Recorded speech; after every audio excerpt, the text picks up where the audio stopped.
Hello, everyone, and welcome back to the Hard Nine podcast. Today is August the 3rd, which, by the way, that's hard to believe. The Cardinals are irrelevant to the world of baseball. However, they are not irrelevant to our hearts and to what we want to talk about today. So there is that. They did lose 2 of 3 in San Diego. Shout out Padres. People are going to probably all of a sudden start Mike Schilt for manager of the millennium. But here we are. Yeah, I think since there's no point in continuing to go down this road where we just like crush the team every week when they lose No, because they've lost their closer. They lost two of their three best relievers outside of their closer as well. Maton and Matt's probably on that short list this year at least. And they're not trying. I'm not saying they're not trying to win each game every day, but they're not. That's not the priority, it seems. But where I do want to start, because I think this is noteworthy, is that they're still doing stupid things that are is hurting their ability to view the people they need to view for the future. I am so confused how John Mozilla came out and said we were not motivated to move any of our left-handed bats. And then the first day after Lars Nootbaar is back, you're having to sit one of the guys that needs to be playing because you don't have enough spots in your lineup to play everyone that needs to play every day. How in the world, if you can explain this to me or anyone, how is that not a motivating factor to move Lars Nootbaar? I don't have an answer for that. And Jordan Walker, I assume, is the one you were speaking of, correct? Yeah, he wasn't playing, but also Correct. I'm gonna contradict myself because I also don't know if he should be playing. Well, I don't have answers for you on that. I don't know anymore. Like that's where I'm at with this organization and this team. I love them. Obviously, I love them, but I don't know anymore. I I just don't don't know get it. anything. Like in the past, there were moves like the Randy Rosarena trade, which they've gotten killed for, rightfully so, repeatedly. I understood it. It didn't work out. At least it hasn't to this point. Libertor has yet to put up a full solid season as a starting pitcher, and Randy Rosarena has gone on to do great things for two different organizations now. So it didn't work out. But when that happened, everyone was like, "Okay, we have Bader, we have Carlson, O'Neill, and we need starting pitching in the minor leagues." So that deal made sense. It hasn't worked out, but whatever. It made sense when they traded for Marcelo Zuna. They needed a middle of the order bat. Correct. And yes, it hurt to give up Alcantara and Gallen, especially when we saw what they became, but that deal made sense. This stuff doesn't make sense. No, no. I've said this before, I think on here maybe at one point in time, but I worked for a school district for 25 years that I still believe they sat in a room with all the people who made way more money than the teachers did, and they came up with 5 ideas, four of which were logical, and the fifth one was something you would see in Office Space, right? And every time they went with number five. And I feel like that is what the Cardinals do. Like the answer is right in front of you all the time. It's always right in front of you. And they just try to come up with something that no one has ever heard of before. I also want to go down this road. What could Lars Nootbaar do in the next 2 years after you move him? I think it's next year and then he's a free agent. What could he do that would make you regret trading him? There's nothing. Is there anything like he could go out there? Like he's not going to go. And I'm saying within reason. Like obviously, if he went out next year and won an MVP, you would be like, "Oh, that hurts a little bit." But that's not. But I'm saying within reason. What could he do? Like if he goes out there and he's an eight. Let's say he does what he did in 2022, his best year. And he's an 820 OPS ish around that, if that's even what he was. Okay, that's a good player. Were you going to resign him? Is it worth No. resigning him? Who were you not playing because he was there if you're not going to resign him? Like what? I don't think there's any downside to it because even if he goes off and let's say he goes to the Dodgers and they give him the Tommy Edman extension and he has a great 6 years with them, even then, no one's going to sit here and say you didn't give him the chance to do that here. Correct. That's my thing. 100%. He has been given ample opportunities here. That's where I've been for a while now. And he's And performed also for a while, but he has like, performed at times, but he also is always hurt. Always. Every year. You know that he's going to miss a significant amount of time and he's also going to go through a significant terrible stretch. So yeah, yeah, there are for like moments of months. there are glimpses of greatness there. I will like great, but it's never extended ever. It's never extended. Here's the thing with him: he's a good player. Good Yes, player. he's an average player. Like you're never no, he's a good player. He's above average Okay. almost everything he does. This year he's closer to average than normal, but generally speaking, over his time with the Cardinals, which is now coming up on what is this year 5, he's been an above average good baseball player. those aren't guys you lose sleep over trading. You It lose does sleep feel over like trading great players. it does feel like at this point you're going to play like I don't know. I don't know what you do with that. Like I don't have. That's why they should have. I mean, I What was is on Ollie here supposed to do? for 6 weeks saying you have to trade Lars Nootbaar, but like I'm not the only one. Please don't. I'm not trying to say it like that. But I don't like now. You're still stuck in perpetual like quicksand, like Yeah. continuously just trying to get your head above it instead of actually making some headway with your young guys to see. Like that's what this should all be about now. It sucks because no one's going to go to the games, and I want to talk about that in a little bit with you because I kind of want your take on a few things. But like you got to see what does Jordan Walker have? What does Nolan Gorman have? We kind of know obviously what Donovan has, but let's see what Herrera can do in left field. Like let's Which see he's been those things. What doing. does Victor Scott have? Like let's see those things for like a run, a good run where you're not trying to win games. You're trying to get these guys at bats and exposure. That's who should be playing 6 days a week. Yeah. That's I don't know. I don't know that answer. And I also want to put it out there because this is like our third, fourth, maybe episode in a row of talking about why Lars Nootbaar probably shouldn't be in the organization anymore. I love Lars Nootbaar. I Everyone get it. who's listened to me on here should know that. He's one of my favorite players that's played in the last 5 years. I think he's a really good player. I think you undervalue him at times.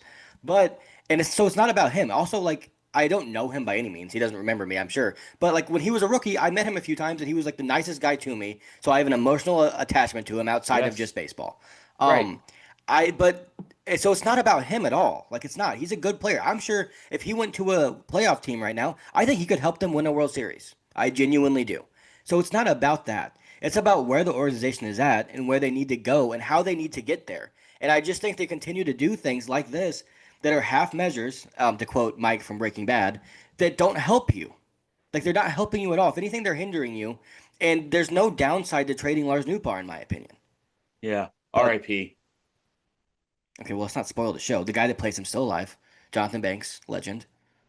Don't spoil the show for people. I'd be so pissed off if I was in the middle of binge watching Breaking Bad Okay, I'm and it got sorry. If you spoiled to haven't watched me. Breaking Hold Bad on, right no, by stop, now, I don't have an answer for stop. you. It took you 20 Like years to this is watch The like you. Wire. This is like you that you haven't watched The Wire yet, and I don't have Do an you know answer how? for Hold you. on.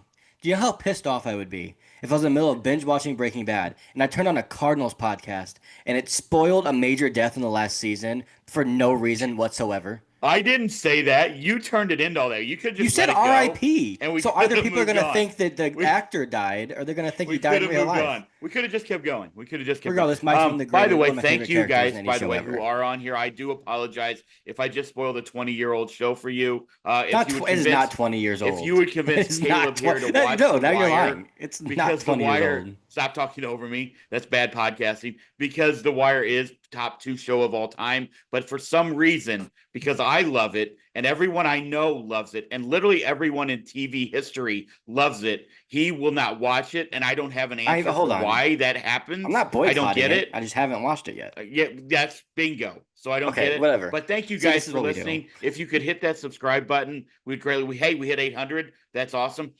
There are comments that continue to pop up that I just do not understand. I feel like we get buried for things we don't say.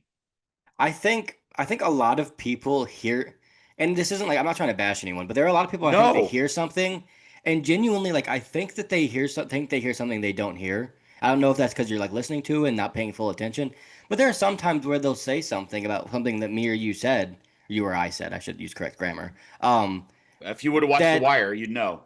that ends up not like what I said and what you said about what I said was already addressed in what I said, but you ignored that part. Does feel that way. Like it That's does feel. I frustrating to love the me. comments. Keep them coming. Yeah, By the way, just we're not shitting on anyone. I love it. I read them sometimes. I'm like, I'm pretty positive that wasn't said at all. And then I go back and I watch what we said, and then I get the reaction of what they heard, and they're not even close.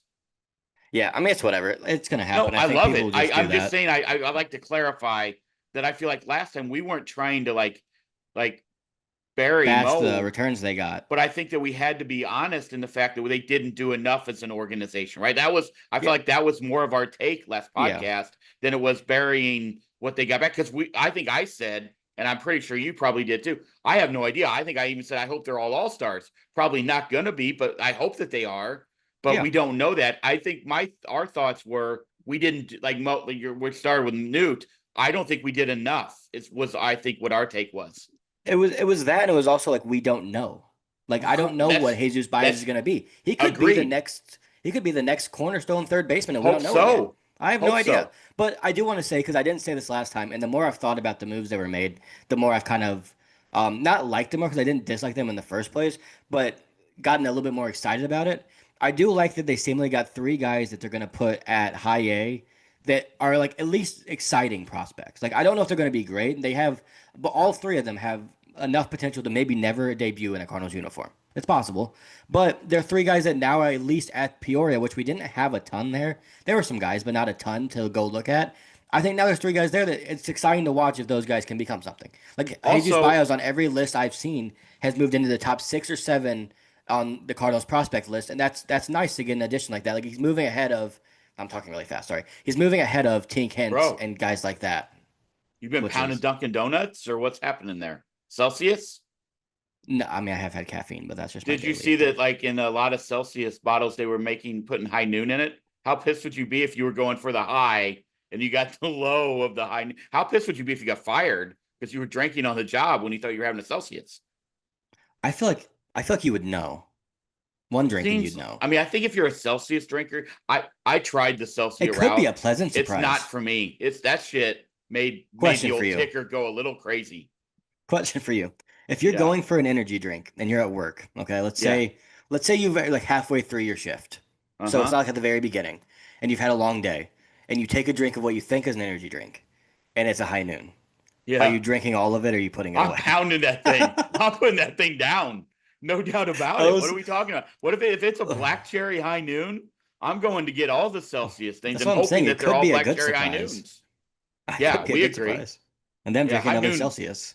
high noons are glorious, by the way. Celsius makes the Eh, ticker feel weird. But yeah, I again back to kind of what we were saying. Like, I don't know what I hope that they're great. Also, BT Dubs, you brought it up. Shout out Peoria. If you're not going to Cardinal games, you and I've been there. The Peoria Stadium's sweet. It really is cool. It's It's cool. old. Peoria's kind of a cool little town. Like, I mean, it's got some It's an industrial quaintness city. to it. Yeah, absolutely. But it's got like that area down there is pretty cool. That stadium is really nice. When we were there was like what 150 people. It felt like there was more than that. But that's a cool trip. It's only a couple hours from St. Louis. Mhm. I would suggest doing that if you haven't.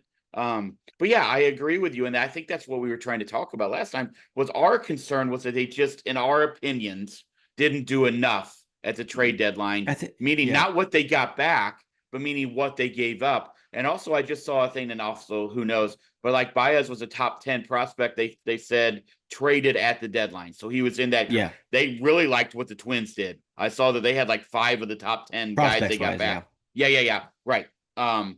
I think what the Twins So did was a disgrace, but I it think could, the yeah. If prospects you're they a got back Twins were fan, it was, it's yeah. disgraceful because they're trying to sell the team and they're shedding Let's salary. talk about that before we get further into Cardinals because I want your take on this, and I don't know the answer, and I don't know that there is an answer. Right? If you look at the NFL draws no matter what. Like even down here last year when the Saints started off great, like they were the most exciting team for the first 2 weeks. McCoy gets hurt, Ever. and then all goes to shit. Right? And all of a sudden Dallas Goddard's going 70 yards on a crossing pattern, and our season's wrecked. Right? So we know that. But even still, come week 15 or 16, the dome pretty good group of like pretty good crowd. Games that did hmm not matter, but still pretty. So the NFL kind of has that market cornered. I'm looking around. I watch a lot of. I've been especially lately been watching a lot of games. There's no one, by the way, at baseball games anymore that That's outside not of. true. Hold on, let me finish what I was saying. Outside of the teams that are competing, like I watched the White Sox. There's no one at Well, Comiskey. It's not called obviously. Comiskey anymore. There's no one in Cincinnati who is competing. There's no one at all in Anaheim. There's no one in St. Louis. Like what? There's Pittsburgh. Unless Skeens was pitching, nobody's there. Arizona the other night, who by the way does have a pretty good fan base. Nobody at the game watching. No one there. What like baseball? I don't know how they do it. Like when you're a fan of the Cardinals, and I know you jokingly, not jokingly, but sort of like we're talking about Jojo Romero being the reason teams like people will come to go. That's not what I I'm not said. saying that. That's not I'm what I not said. saying that's what you said. I'm not saying that.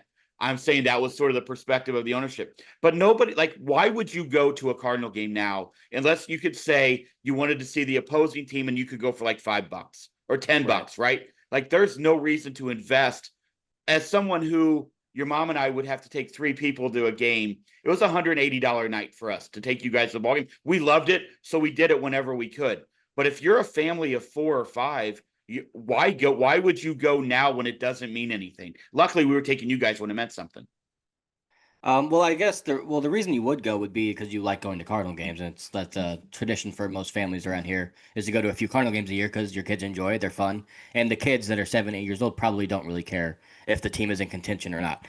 But I think what you're hitting on here is that they don't have anyone that's going to entertain you if you're not winning, and also No, they don't have people that make you win, which is like they go hand in hand. Like even in like 2007, let's say, okay, coming off a World Series, I don't remember this because I was 5, but I would imagine the stadium was still packed because you got to see Jim Edmonds, you got to see Scott Rolen, absolutely, you it got to was see Albert Pujols. Pujols and Chris Carpenter and Adam Wainwright and all these Yes, guys that have done so much for your organization. They were packed because even if you were going to a game and you're like, this team's not making the playoffs, they had just won a World Series, so that high is obviously a factor. So people don't care as much if your team's down in the dumps a year after winning. But even if that wasn't the case, you got to go see Albert Pujols play baseball. In 1998, the Cardinals weren't very good, but you got to go see Mark McGwire play baseball. and those Those stadiums were things draw packed every people. night. Right. It's an entertainment business. As much as we sit here and want to say, well, yeah, we care about them winning, that's ultimately the goal. It's also about entertaining people. And as much as I love a lot of players on this team, the only guy that's genuinely like fully entertaining on the team at most points, one of them was Ryan Helsley, he's gone. And then Mason Wynn. He's incredibly entertaining. Victor Scott has moments, but he also doesn't hit well enough Wilson to has entertain you the moments. entire game. Wilson, yeah, Wilson. But it's like it's 3 guys and 2 of them aren't hitting the best right now. It's hard to go and be like, I want to go watch this guy do this tonight. Because even Wilson's a really good player. He's not a great player. No, and also I don't think, and this gets to the root of kind of where I was heading. So I'm glad you took it here. There's not a guy.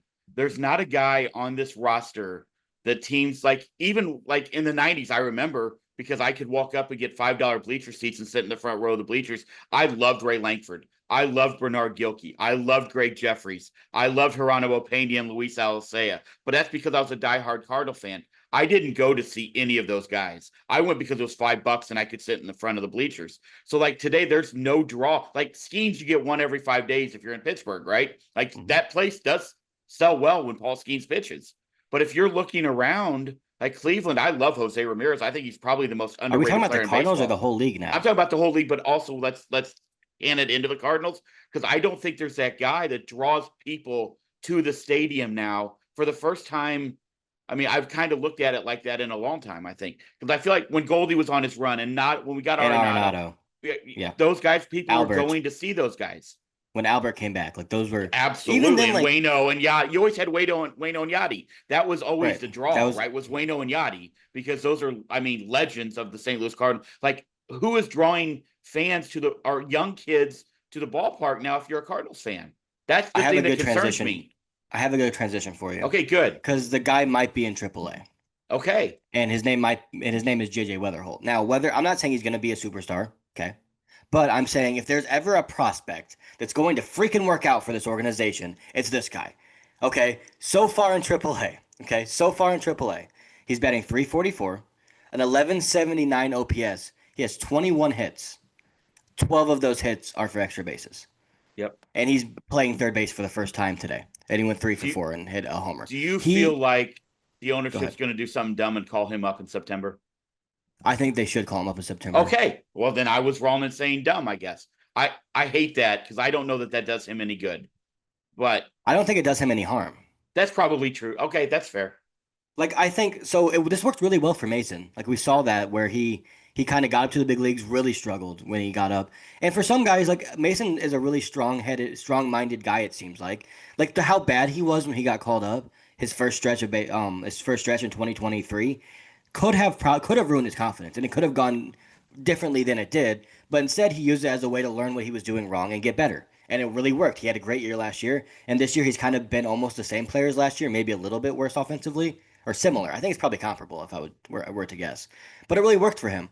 Now if Mason Wynn, really struggled with confidence like some guys just do, and it could have gone the other way, and he would have really been like, "Oh, I can't make it to this level," and it could have gone bad. For JJ Weatherholt though, the way the tear he's on right now, is incredible. It's not going to last. He's not going to have 1170 OPS probably. He's not Aaron Judge at AAA the whole year. But what I'm thinking is one, you wait to make sure that he can retain his rookie eligibility next year because there's no reason not to do that. Correct. There's no upside to not doing that. But I also would wait to see when he goes through a week or 10 days or 2 weeks of playing poorly, and then see if he and then wait until he adjusts back to that and plays well again. That's What what if I he would wait for doesn't? that. Well, then that's great. And you call him up in September and he's riding a high. But what are the odds for like it would be? We're talking about over a month now, still around a month until you call him up. He's gonna probably have a bad week, a bad series, and wait for him to respond to that because I think that's important to struggle basically at every level. He struggled at Double A at times and bounce back. I think we should wait for him to do that. Okay. It's important probably to note that he played third base today, right? I think so, and I don't know what their plans are with him. I think we'll see how he looks there. I'd probably start him there a few more times. I mean, he's still been getting reps at shortstop. We know he's not going to play there unless there were an injury to Mason Wynn. But I just think it opens up your options because we need to talk about Arenado in a second probably. But I think if you have third base open next year, let's say it's Gorman's obviously going to vie for it, even though he looks lost over there for some reason. I just think I love Brendan Donovan at second base. I think he's also good at third base. I don't think there'd be a problem with seeing if Weatherhalt maybe he's good at both, and then you can just say that I think this guy's better here and this guy's better here, and let them play with their best at. You kind of mentioned it there, but I was going to transition into, do you believe we might have seen the last at bat for Nolan Arenado as the St. Louis Cardinal? My answer is I don't know, and that Okay. might be like a cheap answer. I think my answer also is it should be, and Yeah, that's because I not. have a hard time seeing him come back this year, right? Like, I there's just no need. there's no reason for either of them. The only reason he would come back is if there is a plan to maybe look for another trade or just do a release and say you're a free agent now, go pick the team you want to be on. That way we don't have to have this weird middleman where we have to get something we want and not eat the money, and then it just prevents him from going where he wants to go. Um, Unless that happens and he's like, oh, I'd like to show that I'm still healthy in September and not fully injured. That way teams at least know that I'm not damaged goods, let's say, then I could see him coming back just so he can showcase. But in the event that he's really this banged up, and he looks banged up when he plays, just no reason to bring him back. Yeah, agreed. I did hop on the old X, which I hate to do, but only because I was checking podcast stuff the other day, and I saw that you had put a post out about Nolan Arenado essentially like DFA or not DFA, releasing Releasing. whatever the Mhm. term is, right? I don't want to get into semantics, but whatever the term is. And It's more respectable to release him I than saw DFA him. people like trying to like come at you about that as far as, oh well, you can't do that to him. Free agents will never come here if that, by the way, that's not true at all. No, it's not true. But also like people like being mad about, oh well, he still looks good. I'm confused by the people who think he still looks good as a baseball player. Like that he looks, and I don't mean good. I'm not trying to bury Nolan Arenado because he's a Hall of Famer. I'm confused by the people who think that he still looks viable as a future chip for the St. Louis Cardinals, I guess is where I'm kind of going with that. It's like he still can be on a playoff team. Like it's just he doesn't make any sense for this team. It's the same thing as Nootbaar. Yes.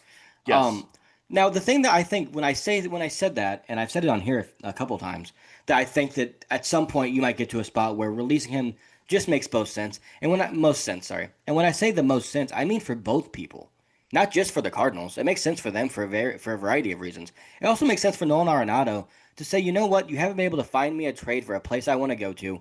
Just release me. You're gonna have to pay most of the money anyway, and I'll go find something on my own.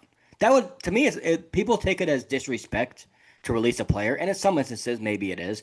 But in this case, I think it would probably be a mutually agreed upon thing to say, you know what, we haven't been able to find a trade for you. We think we will be better for our future if we can use third base and use that spot for something else. And you don't want to be on a team that's in the spot that we're in right now. Can we agree that we both should go our separate ways? And he would probably be like, you know what, that sounds good. It wouldn't be Yeah. like, oh, he I walks in, the day after the season ends, and Heim Bloom's like, we're releasing you, get out of here. That's not what it right. would be. No. I also hate that this is where we are, to be really Me too. honest. Like we were so excited when he got here and was it 21? All right. 2021. 2021. Yeah. We were so excited like to have Nolan Arenado. And then we saw the great year in 2022. Like the MVP like year with Goldie. Yeah. And we thought, okay, this is going to be our guy for the next 3 to 5 years. And then after 22, it just died. And I hate that for him. I hate that for the It sucks Cardinals for him. organization. I hate it for us as fans, but it is where we are right now. Like, Yeah. I hope that if he does get released or he does get traded, he goes on and has a bounce back year. Like Goldie had a great first half. He's really struggled, I believe, the second half. I haven't looked So far, deeply yeah. into his numbers, but when I watch the games, he does not look good right now. No, he's Like, having a pretty good year though overall. yeah, had a great first half. That's what I'm saying. Like, but I really do hope that wherever he goes, he finds some success and gets it back. I also just wonder if this ballpark just like zapped everything out of him at the plate. Like, I don't know that answer. Maybe, but historically, even last year, he hit better at Busch than he did on the road for some reason. Yeah. So yeah, that doesn't. I don't right. know. I mean, I think everyone can sit here and say this sucks. I think Nolan. I guarantee Nolan thinks this sucks. This isn't how he Yeah. wanted this to go. No. And so everyone can agree, man, this sucks that we're in this situation. But that doesn't mean we can just pretend we're not in this situation because it's the reality of where we're at. Do you believe the last 3 good starts from Miles Michaelis means he gets another 3-year contract? I don't, because Heimblum will be the one running the show. No, but also like good for him, I guess. Like at least Right, if he fine, goes out fine. on a good note, I won't be upset with him. Fine, whatever. All right, let's get to Ivan Herrera because we're talking about people Okay. who could bring interest to the Cardinals again. I think he is definitely one of them as well. Had a really good series in San Diego after like a tough 12-day stretch, which it feels like when Ivan Herrera has a tough week, it's like this is weird. I didn't know he could do this. Right. Ivan Herrera on the year, okay? I don't love batting average, but I think it's relevant to bring up his batting average here because it's so good. He's batting 307. By the way, batted 300 last year. He's batting he has a 387 OBP with for an 863 OPS. So I think I would like him to slug a little bit more, but still more than respectable. And he's now he played left field again today. Yep. Ivan Herrera, if JJ Weatherhalt can come up and be good, I mean, it's a lot to put on the kid, but at some point someone has to come up and be actually good. One would think. Is Ivan Herrera good enough? I guess is my question. Or do you think he will eventually be good enough to be the first or second best hitter in your lineup and on a playoff team?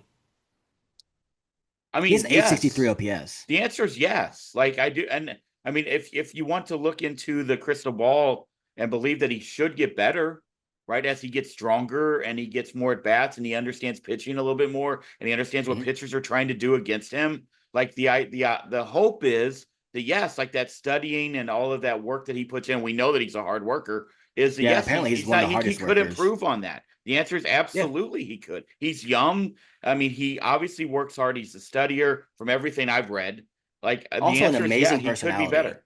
Right. He like I have fallen in love with him as a baseball player this year. He just has he seems to be like such a good guy, and he also has been awesome. I think the thing that stuck out to me the most this year for him. Now we knew he could bat 300. I mean, ish like 280 to 300, just because of what he did last year. Like we knew that he was at least capable of something close to that. He's drawn a lot more walks than I ever thought he would. Like I just read you his stats. He has an 80-point higher on base percentage than his batting average. That means he's getting on base a lot, and it's not just singles and doubles.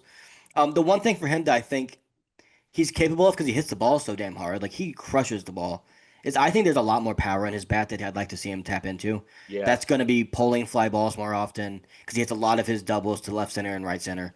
It would also be just lifting the ball a bit more. He hits the ball a lot on lines. He's a line drive hitter, which isn't a bad thing. He reminds me of Wilson Contreras in that way, where they hit the ball really low and really hard consistently. But I do think there's a lot more for him. Like it wouldn't surprise me if next year he hits 25 plus home runs. That would not shock me one bit. There's going to need to be some adjustments, and with adjustments, maybe his OBP takes a hit if he's trying to hit more home runs. There's trade-offs there. But I'm really excited. Like we're talking about all the negatives of where the Cardinals are at and what they haven't done. He's someone that makes me excited for the future of the Cardinals.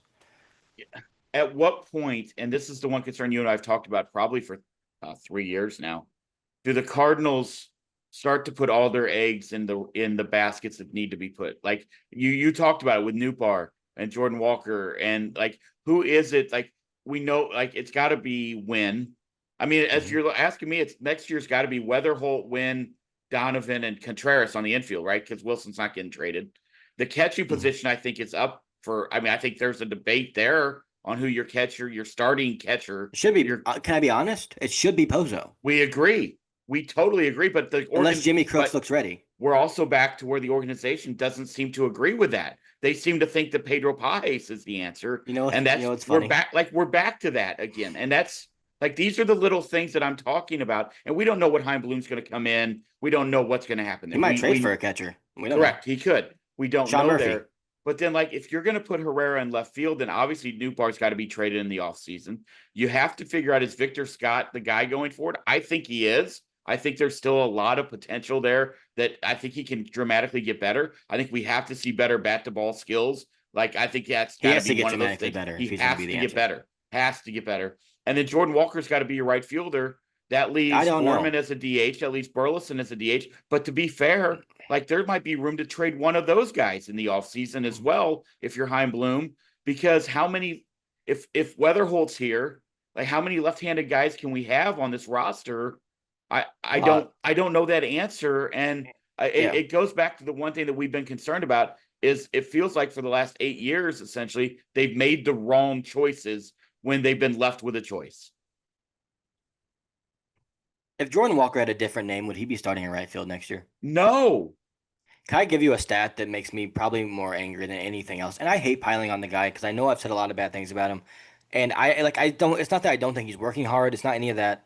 It's just not working. And I don't know if it will ever work, at least maybe not here. I hope it does. Hopefully it does. But in 70 games, a guy that has struck out more this year than he really ever has in his career at any level, he has 14 extra base hits. Yeah. 14. That's How many home like runs? A good amount of. He has 3. That's insane. 14 extra base hits and 10 of those are doubles. Yep. I mean, like, that's not sustainable. And you know, he had 2 of those home runs in 1 game. Yep. Early, right? Yeah, like this is not a Major League Baseball player right now. Let alone a Major League right fielder. And I hate to say that. And his OPS is over 600, so it's not like he's as bad as he was at one point. I mean, it's better than it was at least. I know. But what I'm struggling with here is when you watch Jordan Walker play baseball, the guy does not have any pitch recognition skills at all. If he's guessing on every single pitch. He's guessing either fastball in the outside corner or slider. And if he's wrong, he's taking a fastball for a strike. And if he's right, he's swinging at a slider that's a foot and a half outside. Today, Mark Sweeney, who's on the broadcast, I don't want to kill him, but there was a pitch that Dylan sees through that, I'm not kidding, may have been 2 feet outside. Maybe. And Jordan Walker almost went around on it, but he didn't. And Sweeney said, oh, well, that's a good sign to see he didn't chase that. It is not a good sign to see a major league hitter almost swing at a pitch that's 2 feet outside. That means he's not recognizing it at all. He got eaten up on a high fastball the other night. I don't know if it was against the Padres. It's just everything. It was. Who's the new? It was Mason Miller. By the way, difficult hit. That's understandable. I get it, but you put 2 guys on in the 9th or 8th against Mason Miller, and Walker looked like pulling out of pitch was this far above the plate. It looked terrible. And I get. Mason Miller makes it look like that though. I understand that, but also we need him to be better. Right, you need to be able to be competitive against those guys. Yeah, my thing was the pitch when it left his hand was never in the strike zone, never. Yeah, he's guessing. He's guessing all the time. Yes, and you know what I'm wondering? Missed the ball by this far. I'm wondering if it's his pitch recognition that it is, which is what it looks like, because he just isn't recognizing anything out of the hand. It could be that, or it could be the fact that he has been told for so long, and rightfully so, but he's been told that he needs to lay off that slider outside. That now he's just thinking about it every single time he's up there. Yeah, it could be. And when he sees a pitch on the outside corner of the plate, he's just sometimes auto-taking it because he's hoping it's going to break out and he did his job. Honestly, I wonder if that's what it is. Because if you throw things inside him, he can hit it. It's just on the outside corner. He cannot hit the ball. Can we be fair? If that is the case, then he's never going to progress. Well, no. Well, there is mental aspects to baseball that can get in your head about things. No one is arguing that. And so, that could be what it is, and it might not be that he's not. But at the same time, that still means he's not recognizing what he's seeing. Right, so, and yes, there are mental aspects, but there's also ways to overcome it, and the ones who are great, which we wanted him to be, overcome that. My concern with him, the biggest concern I have, is that if he's genuinely not recognizing spin, not recognizing when there's hittable pitches, fastballs down the middle that he's taking because he thinks they're going to break out of the zone seemingly as sliders, on 2 strike counts. If that's his biggest problem, that's not something you can teach. No, you can't teach people to recognize pitches. That's what I was saying. It's an unfixable issue, and if that's genuinely his problem. Like, and if he doesn't fix that, I guess you should say, he's never going to be good. Right. We agree. And It's I like hope maybe he the is. By the worst way, can thing we you could both have. say we want him to be great? I would love for him to be great or Yes. just good Yes. at this point. Before someone comes on and says, "Oh, you're burying Jordan Walker. Baseball's hard." Yes, we know, but It's we very want him to hard. be really It's hard for good. everyone in the major leagues. Yes. Right. Like Right. baseball's hard for Fernando Tatis Jr. as well, but he still does it at a high level. Correct. Who should have been a Cardinal, by the way. He should have been, but he's not. Yeah. Let me ask you a question because I was thinking about this. By the way, was weird. You sent it to me and then I watched the whole thing. Was weird, but it was also super cool to see Helsley come out of the Mets bullpen to It help was not Hells. cool at all. Yeah, It it wasn't even was. cool a It little was. bit. It No, was. fuck that. That made me want to die. I know it did. I know it did. And I get that. Let me ask. I was literally thinking about this the other night. Do you I always wondered this from a player point of view, right? I mean, obviously I I don't didn't have play that. anywhere near that level. I don't have that for you. No. But I do wonder, like, I do believe you probably have a thought on this. Like when you're a Helsley, let's say, and you get traded to the Mets, or you're a Duvall and a Bednar and you get traded to the Yankees, or now all of a Yikes, by the sudden you're way. in a Yikes, bullpen, by the way. you're in a what I say. No, I'm just saying Doval was absolutely horrid in his Oh debut with yeah, the so is Yankees, who Bednar, just by got the way, swept. By the way, Yankees got swept by the Marlins for the by the first time in Marlins. franchise history. Um, but I always wonder if those guys who went from being the closer, the guy in the ninth inning, to now being in a bullpen where they might come in the seventh, they could come in the eighth, they could be the guy in the ninth. Like, I know that they want to win, right? We know that about Ryne Helsley. We know that about I'm sure Bednar. I'm sure all those guys are the same. But do you think some of them view this as the way I'm going to get paid next year is based off of my saves? And when I'm in a free agent market, do you think there is a concern about now my save total might have just taken a hit by 10 this year because now I'm in a let's say a timeshare, or I'm now the eighth inning guy when I was the closer? Do you think anybody looks at it like that, where they stay like the business aspect, or do you think it is full, let's go win? If I win a championship, I'm going to get paid no matter what, i.e. Tanner Scott? Right. Yeah, he did do that with the Padres. I think that for those guys, right? For guys like Helsley and Mason Miller obviously is in arbitration still, so not pre-arb actually. So it's Right. different for him. But for Helsley, he's gonna get paid as a closer because everyone knows he's a closer and can do it. Now for a guy like a pre-arb guy, Mason Miller, let's say he's the setup guy for the next 2 years while they still have Robert Suarez. I think that's how long they have him for. Um, then that will affect his arbitration cases. Right. But will it? It won't affect Ryan Helsley's free agency, I wouldn't think, because if you're going after Ryan Helsley, that means you want him to be your closer. And if you go to him and say, "I'm not giving you closer money," he's just going to say, "Fine, I'm not coming to your team." Yeah, I just always wonder, like, because it does I'm affect, sure like, for some people, yeah. yeah, but I don't know. I mean, I also believe they are going to an organization with a fresh start where they can have an opportunity to win, Right. and that's probably way more important to them because the money will follow if you win. We know that. Like, we've Yeah, learned that in I baseball. would. I mean, and also look at guys like Robert Stevenson, who got paid like $33 million for one good year as a setup man. So I think if you're Ryan Helsley, and I don't know him, and I don't know what he thinks, but I would imagine that's not a thought he's having right now. Speaking of Stevenson, uh, dude in Cincinnati's Ricky Bobby catcher gear was fantastic for the Gateway thing. Speedway Classic. Yeah, whatever it was, I Worst don't care. hats ever made. They're bad. Yeah, can we Major League Baseball? We got to get better with these special It's not events. even just that. I hate the NASCAR themed anything. I just the It's a wild. checkers. Well, you I know why hate they're it. doing that, right? Like they want a team. It does feel like they want a team in Charlotte, right? Like that.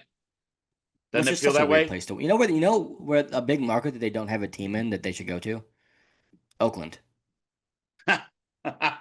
Yeah, Portland would probably do well too, by the way, as would Montreal.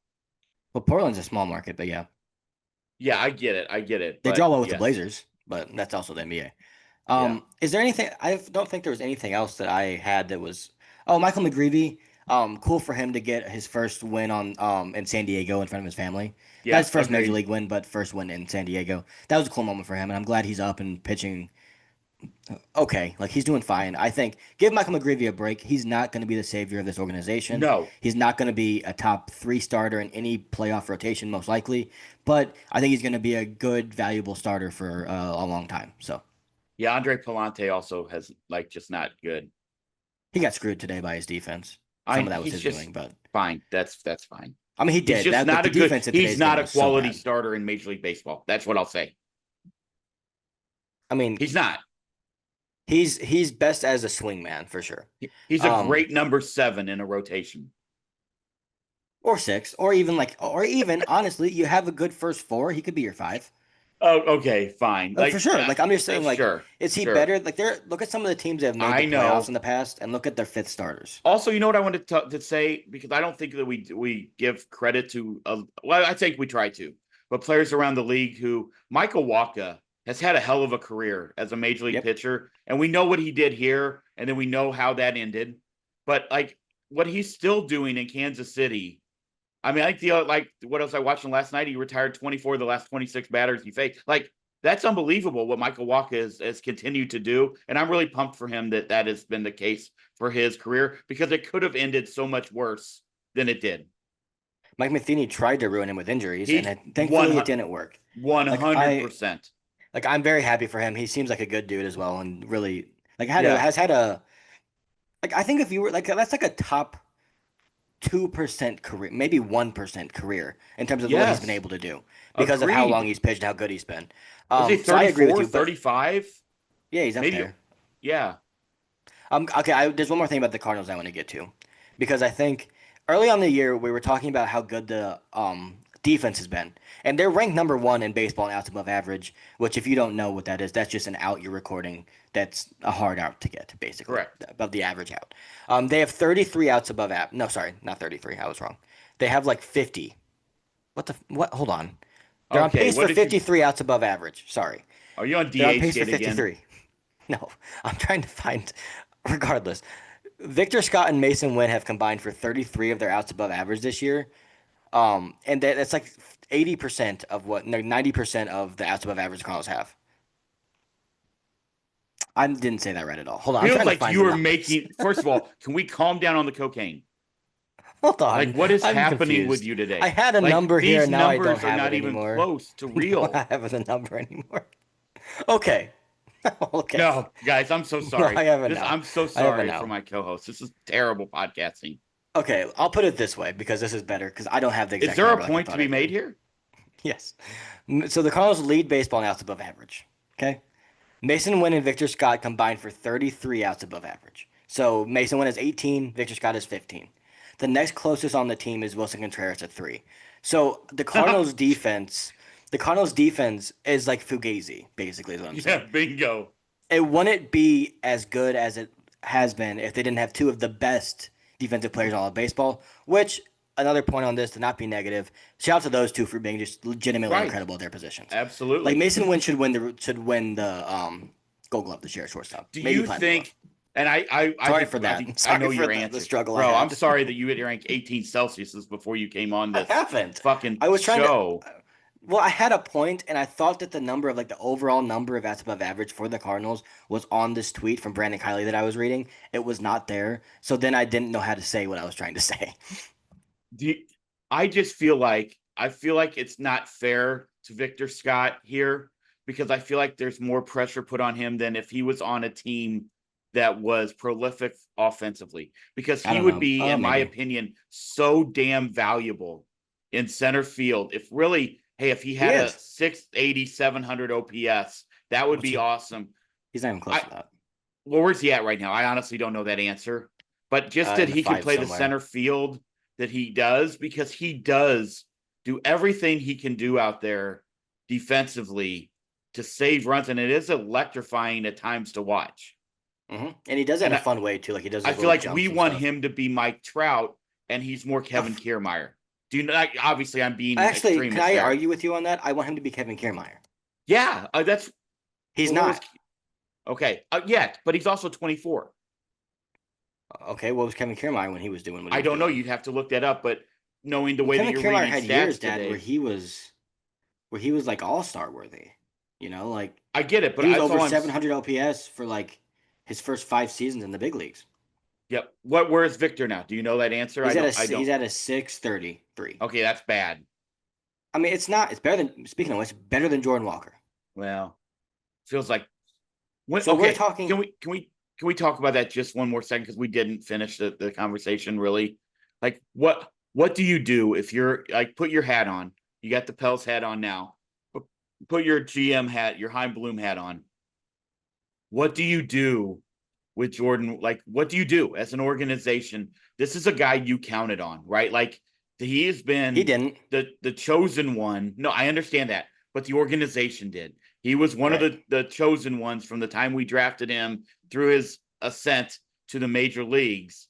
What do you do if you're Heim Bloom? Like, at what point do you say, okay, we've tried this enough? Do you have to give him a whole nother year? Probably. I'm asking. I don't know that answer. Here, my answer to that is that Heim Bloom and the scouts and people he has working for him know a lot more than I do. Yes, So, if those we agree. guys that you trust and you think are really good at what they do believe that this is fixable, then you give him another season. Now, if they don't believe it's fixable, then you move on. So what does move on look like? He's done playing. You just bury him at AAA? No, you trade him or do whatever. Like that's now this is like my hypothetical here. Like if I you get go up it. to your I get head it. scouts like Rob Cerfolio and the people he has working under him, and you say, "Do you think this guy's fixable?" and they say no, then why waste your time? But if Yeah. they're like, "No, yeah, we think there's a tweak here and a tweak there, and we can get him back to being a good player." Here's the problem with Jordan Walker right now, and I don't want to pile on the guy. The problem with him But is because he's so mediocre to bad defensively at times. He has to be 20% above league average yeah. to be a very valuable player for you. Like if he got back to league average, it would be incredible for him based on how far below it he's been for so long. But even if he does that, it might feel like a victory for him. He's still not a player that's helping you. That's Yeah, the I problem. agree. He does nothing well. Like, he really right now, I hope he becomes great next year. Let's He hits the say ball that. really hard on the ground. But he does nothing well at the major league It's just level. so alarming to me. Like I don't Yes. understand. When he came up, there were some clear things where it was like he was getting lucky at times when he had that hit streak, but he was hitting the ball hard consistently. He does not like he hits the ball hard, so when he hits it, he's just striking out at a rate that no one who watched him play in the minors thought he was going to, and I You don't just can't understand you why. just can't have him in that same lineup with Gorman, Pajes, and Victor Scott. Like, I you mean, just can't. his rookie year, Dad, 276 average, 342 OBP, 445 slug. He was like 10 to 15% above league average. I don't have that in front of me, but I know it's right around there. 787 OPS. He might be like 15% above league average. Last year, 201 batting average, 253 OBP, which is just like as bad as you can be on base percentage wise, and 366 slug. This year, 227 average, 285 OBP, so better in that regard, but a 319 slug, significantly worse in that regard. I don't know what's gone on with him, but it's just not it's not tenable anymore. He Yeah, can't keep doing this. yeah, I agree. I He's agree. not valuable in any No, sense. no, He's and costing you value. yeah, yeah. I just don't know as an organization what you do now with him. Like, you're so screwed if he's not good. Do you, like, we're I don't honestly, think they and are if Gorman's not good, like, those right. two guys were the guys we were counting on. Those two guys were the guys that you and I, along with every Cardinal fan I know, were excited about. And we saw Mhm. flashes from both of them, even though the Walker In ones were 2023. fleeting. But we saw the Gorman. We've seen it. We've seen it a few times from him, but it's Yep. just not sustained at all. I mean, not even close to sustained. And I love that dude. I love Nolan Gorman. I want to love I love Jordan both of Walker. them. I want those guys to be like in the middle of our lineup for the next 5 to 8 years. But I don't know what you do if they're both not good. Like, I mean, I know what Here's you the thing. do, because you're Well, here's the not out thing. anything at this point now, because you're not Right. moving forward as it is. Well, here's the thing though. Things that can make up for that, right? For your top prospects, both of them were the top prospect in the organization at different times. Gorman was top 20 at one point, and then Walker was number one at one point in all of baseball. Here's what makes up for that: Brendan Donovan coming out of nowhere and being good. Ivan Herrera being a guy that wasn't even a top 100 prospect on a lot of lists right before he got called up, being a middle of the order bat. Mason Wynn being as good as he has been, even though it's not the offense that you need from a superstar or a guy that's the center of your franchise. And then J.J. Weatherholt being a good player. That can make up for it, but those things have to happen, or those two guys have to get better, or maybe, I mean, maybe even both, but I don't know. Like, And I think equally concerning is another guy we were excited about, Chase Davis, 2 years ago, has a 680 OPS right now for the yeah, season. Like, that's another guy that we were sold. Hey, this guy could be, your next whatever. And maybe he is. Let's hope again. Let's hope. Yeah. We want all these guys to turn out to be great. But also the other problem is you can't win with a roster full of Brendan Donovans. Like you just can't. You got at some point we got to have guys who can Even, fly the ballpark. even if you can, you can't. Even if you, I mean, if you had 9 Brendan Donovans in your lineup, you'd probably be a pretty good baseball team. The problem is they only have one Brendan Donovan. He's the best. Yes. Yeah. Well, arguably top 3 player on the team. Correct. Like you can't. I think if you had a team full of Brendan Donovans, you'd be a pretty damn good baseball team, or at least consistent. But they don't have that, or even close to. Like, and 680 OPS isn't Brendan Donovan. Brendan Donovan is like close to 800 most years. So yeah, I get it. I'm just saying though, like you've got to have also you need a other star. Guys. Yes, yeah, and they haven't had one forever. And as good as Ivan Herrera has been, and I love him, your star can't have 9 home runs to this point in the season. Right. Yeah, the power outage is rough. The power outage is definitely there's no power on this team. By the way, I texted you that maybe the Brewers were dead because Churio's hurt, and what was the other thing that happened? I don't know.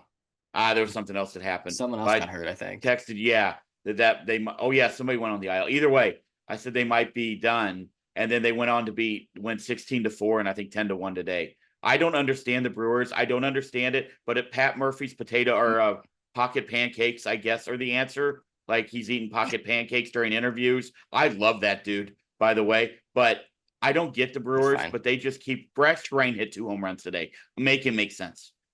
Mizorowski's the other one that went on the IL. That's who it was, Miz. Yeah, yep. I can't make it make sense. They're a solid team that wins baseball games. But they won't win the playoffs, right? Like that's the thing. We've seen this. We've seen this movie before.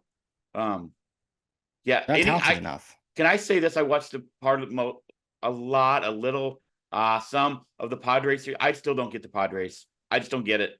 Dylan Cecil's great today. Cardinals have nothing to play for though, which was good. But I don't get that lineup one bit. Like you don't think it's good or what? No, I don't think it's. Ryne O'Hearn makes it a lot better. He does, and so does Laureano. Like they make it better. Maybe I still don't think Laureano's good. I don't know. I don't know. I think Fernando Tatis Jr. has to be a lot better than he's been for them. Yeah, I agree with that. And that sucks because I think he can be, but he needs to. I also think Jackson Merrill does too. Yeah, he had a homer yesterday. Yeah. Blake Snell, by the way, around the league looked good yesterday against his old team, the Rays. Now, they're also probably not playing for what we thought they would be playing for, even though they kind of are. I'm not sure what to think of the Rays, but Snell looked pretty good yesterday. Yeah, didn't he give up 2 home runs in the first inning, though? Yeah, they're playing in that little bandbox. Yandy Diaz hits a fly ball to right field. I'm watching it. I literally think that's going to be caught, and it goes out. Like, come on. He hit 92 miles per hour. Unbelievable. Like, unbelievable. It's like a pop-up, and all of a sudden it goes out. So I don't know what to make of that. But, yeah, that's where I'm at. Must be nice to be, like, if you're a lefty pull hitter, that's the division you want to be in. Yeah, yes. If you have the pesky pull, you have Yankee Stadium. The AL West as well. Other than Oakland, what? Houston's the righties. Except where they're playing now in Sacramento. No, I'm saying in the AL East, you have the pesky pole in Boston. You have the Yankee Stadium short porch. True. And you have the Rays Stadium where you can hit 92-mile-per-hour fly balls to right field and they go out. Baltimore, where the ball flies out to right field. Yeah, out to right field, yeah. I mean, that's the stadium. That makes sense. If I'm Ryne O'Hearn, I'm pissed off I got traded from that division. To be honest. Yeah, that's true. All right. Anything else you need to hit on with the Cardinals around the league? There was nothing that really grabbed me. Paul Skeens gave up 4 runs yesterday. It's in Coors Field. Can we all just relax? He gave up 2 earned runs in the entire month of July. I know. And be like, oh, he gave up 4 yesterday. Yeah, it's in Coors Field. There's no way any real human's thinking that way. I just don't believe we agree. But yeah, I get it. Oh, can I share a story with you that I saw on Please. Twitter about Greg Maddux, and then we can get out of here? So Greg Maddux was facing Jeff Bagwell.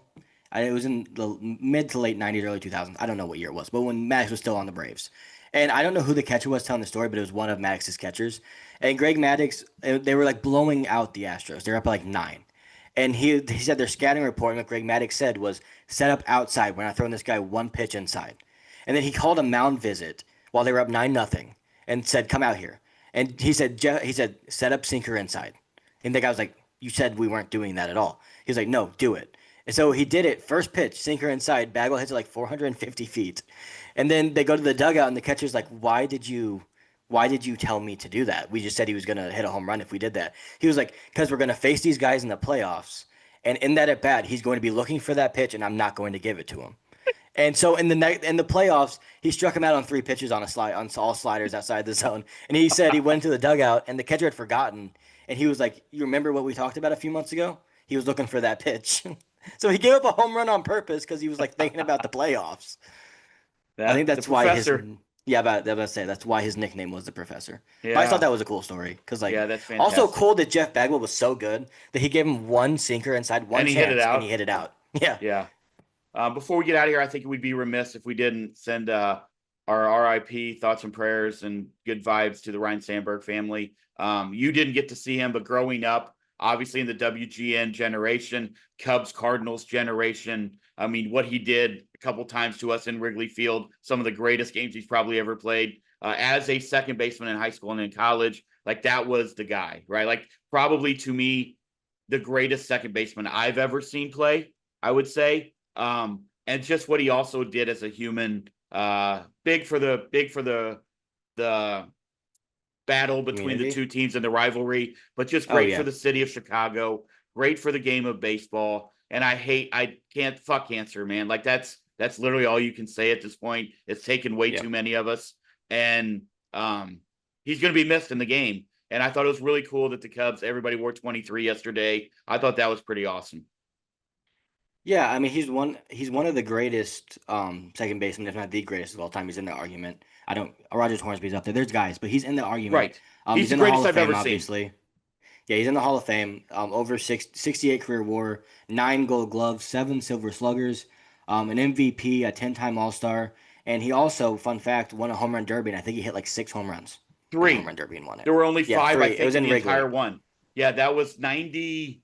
Oh, I don't remember. 93, 95, 93. Well, that was when the wind was blowing in at Wrigley for the home run, with like the worst night ever to have a home Yeah, run it derby. was like, Um, yeah, but yeah, I just like what a legend of a baseball player, and what he meant to Chicago in those times. Like you're talking about a team that was irrelevant for 70 years until 84. I think it was 84. They made the NLCS with Ryne Sandberg. Like what he did was incredible there, and just so sad to see. So you want to know what's funny about this, the home run derby that we were talking about? He won it with 3 homers. And you're like, oh, Yeah, there must not have been that many like big power hitters in it. Mark McGuire, Jose Griffey. Canseco, Ken Griffey Jr., and Cal Ripken were all in it. And he won Yeah, it with 3 home runs. yep, That's incredible. unbelievable.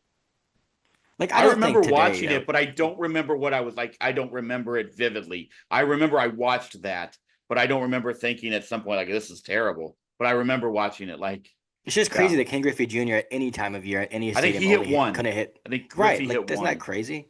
Yeah, Could and that do you Ripken might think have. with the way players swing today and their focus is on exit velocity and lifting the ball at optimal angles, do you think if they played players today like Aaron Judge, Mike Trout, the whatever the field would be that's comparable to that one of the best players in the game, do you think they would hit more than 3, right?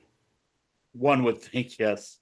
Like Aaron Judge isn't going to only hit one, and I'm not. And that's crazy to say because Ken Griffey Jr. is probably the best home run derby participant in the Mark history of McGuire. Yeah, baseball. No, I'm right. just saying Ken Griffey Jr. Yeah, is like the right. best at that ever. He made it Yeah, famous almost. yep. So I don't know, but I just don't Yeah, think that could happen crazy. today, regardless of the Yep. weather. Well, hopefully the Cardinals figure it out. Hopefully Jordan Walker figures it out. You kind of maybe you're leaning towards Jordan Weatherholt or Jordan JJ Weatherholt up here at the beginning of September. That would be interesting. I'm not sure it's a great move, but I understand what you're saying, and I think what you said logically makes sense. So As long as he looks therefore, ready still. If he's yeah, struggling right, really bad, then don't do right. it. Don't Yeah. force it for It, sure. I just know that I think fans, including myself, have to have tempered expectations because we've gotten so excited when guys start off great at AAA or at AA or whatever we Hmm. anoint them. So I just hope he continues it. There's no reason for me to leave. He won't. Let's just hope that he does. Yep, I hope so too. All right. Well, let's get out of here. I don't even know who the Cardinals play this week, dude. Who do they play? Don't care. I'll look. I know they play the Yankees soon at home, and I'm going to one of those games to see Paul Okay, that'll be Goldschmidt. But fun. oh, they're in LA, so don't watch the next 3 games. No They Yamamoto though. face He pitched today, I think. no, but they face Otani on Wednesday, so watch that game. Yep. Do that. Libertor And versus they'll Otani. probably get By the way, Glass now too. speaking of Libby, we didn't say this. This is the last thing I'll say. Libby's got his ERA back below 4, so that's Okay, good. great. That is good. Well, that's a Sure. positive sign for him. All right, let's go. Well, if I Uh, told you to start this year that Libby was going to have a sub we 4 ERA, you would have been happy about it. no argument. Don't No don't argument. put your bad feelings about the team onto Matthew Liberatore. All right. All right. Well, let's get out of here. We will be back probably Wednesday or Thursday, somewhere in that area. I'm not sure the Yeah, exact date Thursday yet, probably. but we will be back. I promise the kid will not drink 18 Celsius before he comes on here and You can't messes promise up that. I don't drink every stat that he Celsiuses. ever read. I drink Red Bulls, so I don't hear it. Whatever they are. Whatever they are. All right, let's get out of here. Cardinals are in LA, so that should be fun. When are the Yankees in town? A couple weeks, you said? Yeah, August 16th, Okay. those 3 Well, days, that'll be fun 15th, too. 16th, 17th. Yep. All right. Well, we will be back with hopefully some great news in the next 3 days, and we will talk to you soon. Go Cards.